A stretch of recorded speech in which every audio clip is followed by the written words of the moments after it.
Hello friends, welcome to your own channel daily stock. तो इस वीडियो में हम फर्स्ट सोर्स सॉल्यूशंस के शेयर का एनालिसिस करेंगे और ये भी जानेंगे कि अब आपको फर्स्ट सोर्स सॉल्यूशंस के अंदर इन्वेस्टमेंट करना है या नहीं। तो ये पूरी जानकारी आपको इस वीडियो में मिलने वाली है, तो आप इस वीडियो को एंड तक जरूर देखिएगा। और दोस्तों, अगर आपको रोज इसी तरीके के एनालिसिस चाहिए हर शेयर के, तो आप कमेंट सेक्शन में भी बता सकते हैं, लेकिन आपको उसके लिए हमारे चैनल को सब्सक्राइब करना पड़ेगा, क्योंकि आपको रोज यहाँ पर कम से कम 2 शेयर एनालिसिस मिलने वाले हैं। तो चलिए शुरू करते हैं। तो ये देखिए, सबसे पहले फर्स्ट सोर्स सॉल्यूशंस कंपनी क्या काम करती है। देखिए, ये प्रोवाइडर है, मतलब देता है बिजनेस प्रोसेस मैनेजमेंट सर्विसेज। अब बिजनेस प्रोसेस मैनेजमेंट सर्विसेज क्या होती है? अब देखिए, कोई कोई मैनेजमेंट सर्विसेज होती है। अब देखिए, अगर कोई बिजनेस है तो आप बोलोगे कि मुझे मेरे मैनेजमेंट की सर्विसेज चाहिए, कोई और सर्विसेज चाहिए। तो पूरा जो भी प्रोसेस, जो भी एक छोटे छोटे, मतलब एक प्लानिंग की सर्विसेज हो गई, एक अपने स्टाफिंग की हो गई, मतलब ह्यूमन रिसोर्स सर्विसेज हो गई।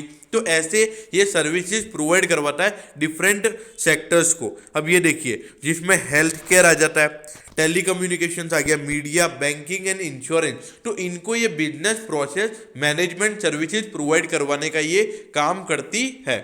तो देखिए, फर्स्ट सोर्स सॉल्यूशंस का अगर देखा जाए तो काम एकदम बढ़िया है। ऐसा नहीं कह सकते कि इसका काम अच्छा नहीं है, काम एकदम बढ़िया है। अब आप ये देखिए, कंपनी के बारे में हमने जान लिया। अब इसके कंपनी के डेटा के बारे में देखते हैं। ये देखिए, सेक्टर का P/E 31.89 है और इसका 18.24 है। तो देखा जाए तो ऑलमोस्ट आपको आधे वैल्यूएशन पर मिल रहा है। और ये भी देखिए, सेक्टर का प्राइस टू बुक है 7.88 और इसका है 2.24, मतलब ऑलमोस्ट आपको ये देखा जाए तो 1/4 भाव में ये अभी मिल रहा है, अगर आप प्राइस टू बुक रेशियो से कंपेयर करेंगे तो। अब डिविडेंड भी देखिए, 2.79% का डिविडेंड है, जबकि इसका सिर्फ 1.02% का ही डिविडेंड है सेक्टर का। तो देखिए, सेक्टर के मुकाबले ये कंपनी अभी अंडर वैल्यूड भी लग रही है, डिविडेंड भी अच्छा खासा है। तो देखा जाए तो ये कंपनी अभी इन्वेस्ट करने के लिए बढ़िया नजर आ रही है।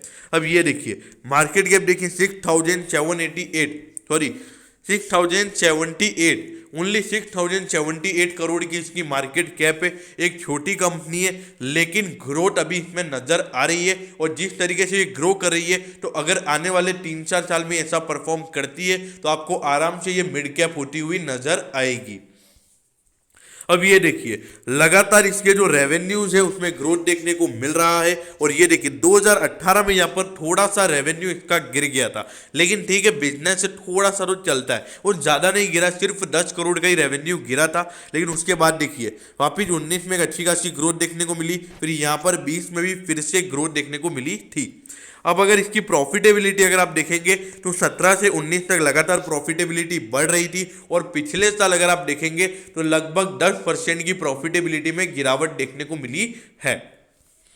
ये देखिए देखिए, इसकी जो प्रॉफिटेबिलिटी है वो ठीक है, रीजनेबली बढ़िया है। एक साल में थोड़ा थोड़ा सा एक्सपेंस ज़्यादा होने की वजह से प्रॉफिटेबिलिटी कम हो जाती है, लेकिन कंपनी के रेवेन्यूज में कोई दिक्कत नहीं है। तो ये बता रहा है कि कंपनी का धंधा एज यूजुअल जैसे चलता है वैसे ही चल रहा है।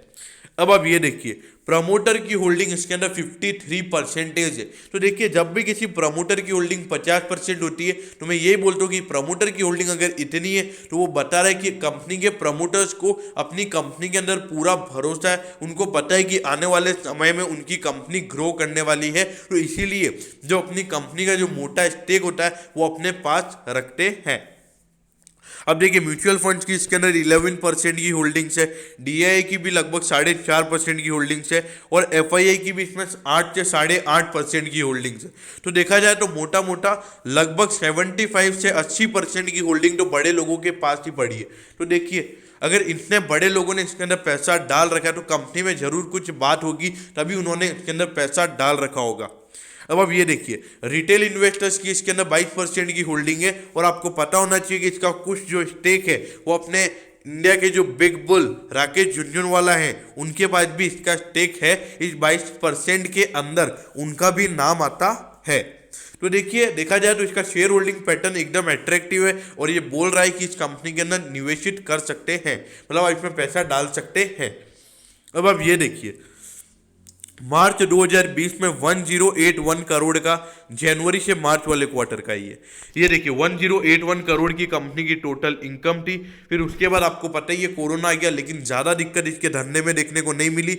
ये देखिए 19 करोड़ की गिरावटी यहाँ पर आपको देखने को मिली है। तो देखिए 19 करोड़ बहुत कम परसेंटेज होता है, मतलब अगर आप देखेंगे तो कम से कम ये सिर्फ 1%, सिर्फ 1 या 2% की ये गिरावट है, उससे ज़्यादा की ये गिरावट है भी नहीं है।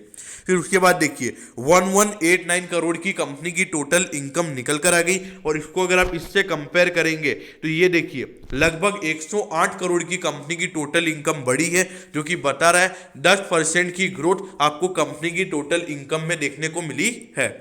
अब ये देखिए टोटल इनकम देखिए 91 करोड़ पहले थी, फिर उसके बाद में 88 और उसके बाद में 105।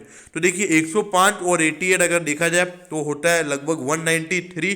तो पूरे साल का अगर आप मुनाफा देखेंगे तो आपको ये 350 से 400 करोड़ का कंपनी का मुनाफा देखने को मिल सकता है। जबकि पिछली बार देखिए आप, पिछली बार था 330 करोड़ का। तो इस बार लगभग जो कंपनी की प्रॉफिटेबिलिटी है वो पूरे साल के ईयरली बेसिस पर 10% का ग्रोथ आपको कंपनी की प्रॉफिटेबिलिटी में देखने को मिल सकता है। ये देखिए अगर आप आरओई देखेंगे तो कंपनी का आरओई देखा जाए तो इतना बढ़िया नहीं है। ये देखिए आप, ये 18 और 19 में आरओई बढ़िया था, फिर उसके बाद में आरओई 1% और गिर गया है। तो देखिए आरओई मेरे ख्याल से थोड़ा सा इस कंपनी का वीक है। कम से कम मेरे ख्याल से 20% का जो आरओई होता है उसको मैं बढ़िया प्रेफर करता हूँ, लेकिन ठीक है रीजनेबली बढ़िया है, ज़्यादा दिक्कत वाली बात नहीं है। अब ये देखिए क्यों गिरा, ये इसका रीज़न भी मैं आपको बताता हूँ। देखिए कंपनी की जो प्रॉफिटेबिलिटी है उसमें एक अच्छी खासी गिरावट थी, इसलिए तो आपको पता है पिछले साल कंपनी ने 376 करोड़ का मुनाफा कमाया था, फिर 40 करोड़ की मुनाफे में गिरावट थी, तो उसकी वजह से ये गिरा है। लेकिन मैंने आपको क्या बोला कि कंपनी के रेवेन्यूज एज इट इज उतने ही है, कंपनी की सेल्स उतनी ही है, तो कंपनी के धंधे में अभी कोई भी दिक्कत वाली बात नहीं है। तो इस आरओई को फैक्टर को मैं यहाँ पर अभी इग्नोर करूंगा। अब आप आरओसी देखेंगे तो आरओसी अपने इंटरेस्ट और टैक्स को इंक्लूड नहीं करता है, लेकिन इसके अंदर भी वही आएगा क्योंकि कंपनी के खर्चे बढ़े हैं, इंटरेस्ट और टैक्स पेमेंट नहीं बढ़ा है। अब अगर आप ये देखेंगे रिटर्न ऑन एसेट, तो रिटर्न ऑन एसेट भी नेट प्रॉफिट से निकलता है, तो कंपनी का नेट प्रॉफिट गिरा था, तो इसीलिए इसकी जो शेयर की प्राइस थोड़ी, तो इसका रिटर्न ऑन एसेट से वो भी गिरेगा, क्योंकि रिटर्न ऑन एसेट निकलता है कैसे, एसेट को हम नेट प्रॉफिट से डिवाइड कर देते तो ही निकलता है। तो देखिए ये जो रिटर्न रेशियो जो ये आपको बताएंगे कि कंपनी में डिक्लाइन है, लेकिन इसका रीज़न क्या है, इसका रीज़न यही है कि जो कंपनी का मुनाफा है वो कम हो गया था इस बार, इसीलिए इसमें आपको डिक्लाइन देखने को मिल रहा है। लेकिन आपको रेवेन्यूज पे फोकस करना है, कंपनी की रेवेन्यूज बड़े हैं, मतलब कंपनी की सेल्स बड़ी है, कंपनी का धंधा बड़ा है, लेकिन अब देखिए थोड़े से एक्सपेंसिव तो हर बिजनेस के कभी कभी ज़्यादा हो जाते हैं। ये देखिए अब इस बार अगर आप देखेंगे तो डेट टू इक्विटी है, 18 में 0.29 था, फिर कम हो गया, लेकिन फिर से यहाँ पर इसका डेट टू इक्विटी रेशियो बढ़ गया है। देखिए डेट टू इक्विटी यहाँ पर भले ही बड़ा है, मतलब जो इसका डेट है, जो इसकी उधारी है वो भले ही बड़ी है, लेकिन इतनी भी ज़्यादा उधारी कंपनी के ऊपर नहीं है। अब देखिए 2:1, मतलब जितनी इसकी इक्विटी है उतनी तो बिल्कुल भी नहीं है, तो ये एक बढ़िया बात है। जब तक डेट इक्विटी से कम है वो एकदम बढ़िया बात है, मतलब ओनर्स का पैसा ज़्यादा लगा हुआ है कंपनी के अंदर और उधारी का पैसा कम लगा हुआ है। तो ये देखिए कंपनी ने 1 रुपये के ऊपर 30 पैसे की उधारी ले रखी है, तो ये इतना ज़्यादा वो दिक्कत वाली बात नहीं है। डेट टू इक्विटी भले ही बड़ा है, लेकिन अभी भी रीजनेबली बढ़िया है, ज़्यादा दिक्कत वाली बात कंपनी के लिए ये पैदा नहीं करता है।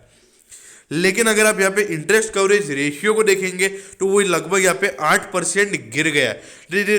तो अब आप देखिए 2020 में कंपनी की प्रॉफिटेबिलिटी भी कम हुई, कंपनी का डेट भी ज़्यादा हुआ, तो देखिए सीधी बात है कि जो कंपनी के इंटरेस्ट पे करने की कैपेबिलिटी है तो वो भी गिरेगी। तो इसमें आपको ज़्यादा दिक्कत लेने की बात नहीं है, बस वो डेट थोड़ा सा बढ़ गया और प्रॉफिट थोड़ा सा कम हुआ है एक्सपेंस ज़्यादा होने की वजह से, तो यहाँ पर कोई दिक्कत वाली बात नहीं है। अब ये देखिए 97 रुपीज़ पे ये शेयर अभी चल रहा है और 115 रुपये का इसका ऑल टाइम हाई है। अब 115 मतलब सिर्फ 18 रुपये ही आपको डिस्काउंट में मिल रहा है। अब 18 रुपये इसका लगभग निकल कर आता है 10 से 15% का, तो ज़्यादा डिस्काउंट में नहीं मिल रहा है, 10 से 15% डिस्काउंट में मिल रहा है। लेकिन ये देखिए आप पिछले 5 साल में इसने दे दिए हैं 139% के रिटर्न। तो देखिए मतलब अगर आपने इसमें 1 लाख रुपए डाले हैं तो उसकी वैल्यू आज 2,39,000 होती। तो देखा जाए तो ये पैसे तो लोगों के पहले ही डबल कर चुका है। और लॉकडाउन में जहाँ तक मुझे याद है ये शेयर लगभग 40-50 रुपए के आसपास ही चल रहा था। तो लॉकडाउन के मुकाबले तो ये शेयर का प्राइस अभी डबल हो गया है। लेकिन अब इसमें क्या करना है, देखिए अगर आपने इसमें इन्वेस्टमेंट कर रखा है, आपने इसमें पहले से ही पैसा डाल रखा है, तो आपको इसमें बने रहना है लॉन्ग टर्म के लिए। कंपनी में कोई भी दिक्कत वाली बात नहीं है।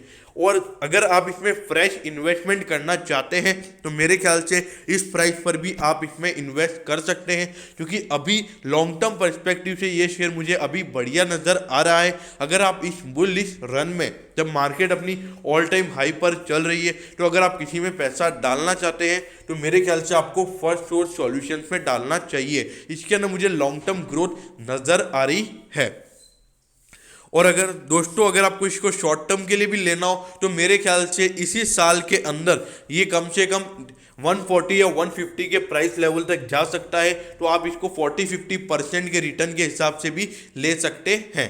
तो देखिए दोस्तों ये मेरा ओपिनियन है, ये जो मैं करूँगा वो मैं आपको यहाँ पे बता रहा हूँ। लेकिन अगर आपको इसमें कोई भी पोजीशन बनानी है तो एक बार अपने फाइनेंशियल एडवाइजर की एडवाइस जरूर ले लें, फिर ये अपने इन्वेस्टमेंट डिसीजन को बनाएं। तो दोस्तों मैं होप करता हूँ कि फर्स्ट सोर्स सॉल्यूशंस के आपको जो भी मैंने एनालिसिस बताया है शेयर का वो आपको अच्छा लगा होगा। और अगर आपको इसके बारे में कुछ और भी जानना हो तो आप कमेंट सेक्शन में कमेंट कर सकते हैं, मैं आपके कमेंट पर ज़रूर रिप्लाई करूँगा। तो दोस्तों अगर आपको वीडियो अच्छी लगी हो तो प्लीज़ वीडियो को लाइक कर दीजिएगा और रोज़ इसी तरीके की अपडेट्स पाने के लिए चैनल को सब्सक्राइब करना ना भूलें। Okay, thank you, have a nice day.